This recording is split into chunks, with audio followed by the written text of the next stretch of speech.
Hi, welcome to another episode of Hot Takes with me, the Silver Fox. Now, this video is sort of a mixture. It's going to be about three things, all sort of linked together in it. Two of them are completely linked. One is an announcement, but I think you'll want to hear all three.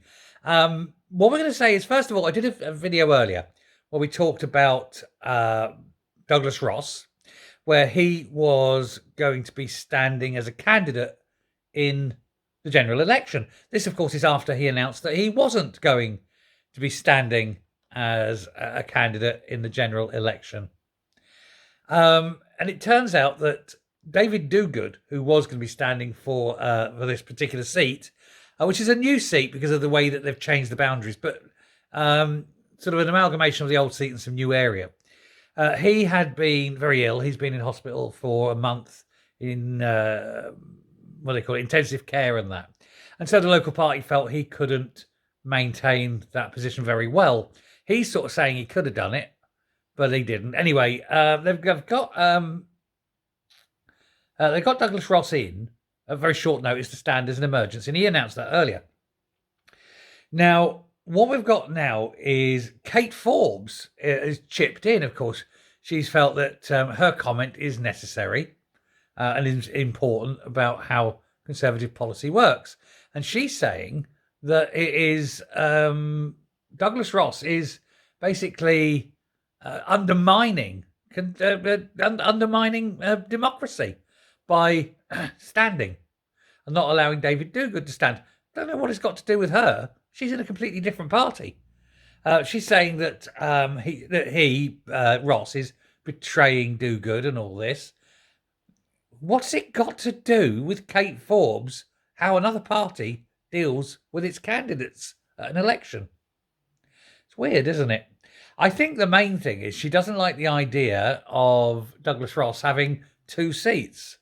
Doesn't like the idea of him being at Westminster and at Holyrood. It's a weird, again, a weird position. There's nothing wrong with him doing that. But she's come out and she's made this complaint. Now, that's one part, just saying about Kate Forbes moaning about that. Now, that leads on, secondly, to a second issue with why Douglas Ross has stood. As I'm sitting here recording this, it is just nigh on 2 p.m.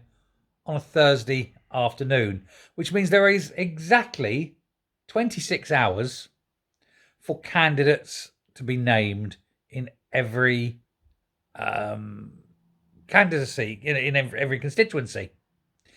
And no party, I believe, so far has got a candidate in every constituency. Some are better than others, some are worse than others. Some have always said that they're not going to be able to. Alba, for example, and the Greens won't both be doing that.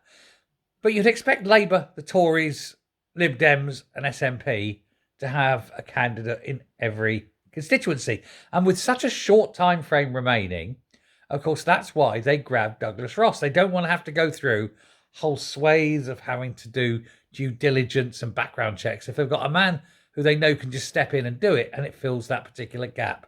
And that's why he went in so quickly. But others are going to have to be rushed through at best. Or there's going to be seats and constituencies where the deadline will come and go and they won't have a candidate for any particular party in that seat. And it could be you have a constituency that doesn't have a Labour candidate or a constituency that doesn't have a Tory candidate and so forth. They are literally 26 hours away. What are they going to do? Just write in somebody's name on the vague hope that they turn out not to be problematic later on? It's entirely possible. There's no reason why, oh God, desperately put down John Smith or whatever. Turns out, 6 months after the election, it's all revealed that John Smith has had a conviction for that and been guilty of that, and he used to beat his wife and all that sort of, or whatever, There's no guarantee that won't do because they haven't had time to do the full vetting. So I think in a few months after the election, there's going to be a few interesting,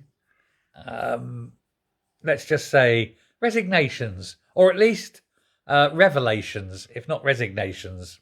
Because just because you've had a revelation doesn't mean you resign, do you? I mean, we had that, of course, with Matheson, the worst of the worst, and he wouldn't resign. And indeed, what's the guy in Wales getting? He's just lost a vote of no confidence, and he says, I'm carrying on.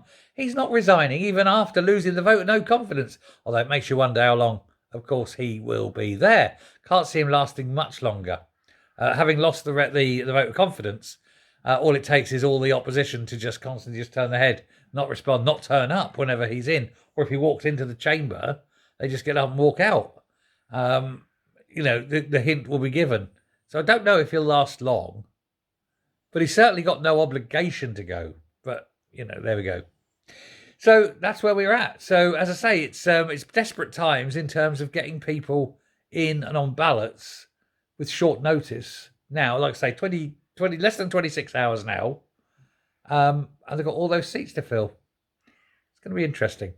Now, that is the end of the second bit. Now, we're going to talk about the third bit here. And this third bit, I hope, is interesting to you. It's something that's not going to happen, unfortunately. Tonight, Craig Houston from Craig Houston Talks To, fellow traveller on the good fight, as it were, he will be in Edinburgh. He's giving a political speech, a political meeting, and he will be there from, I think, 7:30. You can Google that. I think it's in something like the Taxi Drivers Club or something like that, sort of in the northeast side of Edinburgh.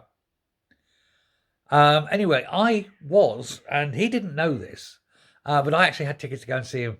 And my intention was that I would be travelling up today. And had today been a normal day, I'd have been sort of halfway there. Well, would have been probably getting close to being there by now. My intention was to meet up with Roger Livermore, spot a lunch, there, do a quick video with Roger, then go across to this meeting and then stand up in the middle of the meeting and ask a question and surprise Craig. Obviously, the conditions of my illness and what have you, not going to happen, alas and sadly. But anyone who's around in Edinburgh tonight, do go along, give Craig your support and help him out. Now, to round this up, what I'm going to say is, I've already let Craig know that I would have been there. Now, since I'm not going to Scotland today, I thought, you know what? I'm going to have a little bit of Scotland come to me. And so I'm going to have myself a wee Tunnock tea cake. Goodbye. By the way, definitely go and watch Craig's video. I meant to say, he'll be putting the video up after his meeting. Watch that as well. Thanks a lot. I love these.